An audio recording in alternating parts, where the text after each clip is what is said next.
आदरणीय दिदीबहिनी तथा दाजुभाइहरू सबैलाई म हार्दिक नमस्कार गर्दछु।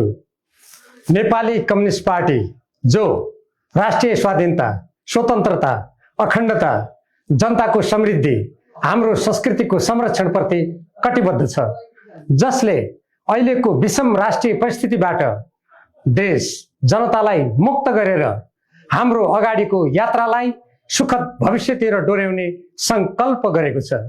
यही संकल्पमा देशका विभिन्न 12 राजनीतिक दलहरू, समूहहरू आबद्ध भएर नेपाली कम्युनिस्ट पार्टीको मूल प्रवाह बनेको छ। नेपाली कम्युनिस्ट पार्टीले 2082 साल मक्सिर 12 गते धनगढीको चौराहा र क्याम्पस रोडको चोकबाट बिहान 11:30 बजे विशाल जुलुस प्रदर्शन गर्ने निर्णय गरेको छ।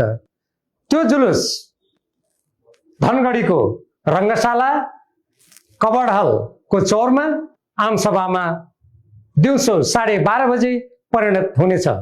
आमसभामा नेपाली कम्युनिस्ट पार्टीका संयोजक कमरेड पुष्पकमल दाहाल प्रचण्ड, सहसंयोजक कमरेड माधव कुमार नेपाल र मैले स्वयं सम्बोधन गर्नेछौँ।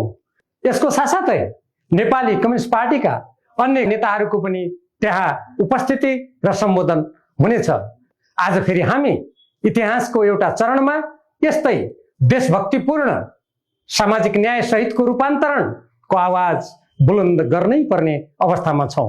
त्यसैले सम्पूर्ण आदरणीय दिदीबहिनी तथा दाजुभाइहरू, नेपाली कम्युनिस्ट पार्टीका सम्पूर्ण नेता, कार्यकर्ता, सदस्य, शुभेच्छुकहरूलाई यही मक्सिर 12 गते धनगढीमा हुने विशाल जुलुस र जनसभामा तत्परताका साथ सहभागी हुन, आफ्नो ठाउँबाट आर्थिक, भौतिक, नैतिक सहयोग प्रदान गर्न हार्दिक अनुरोध गर्दछु।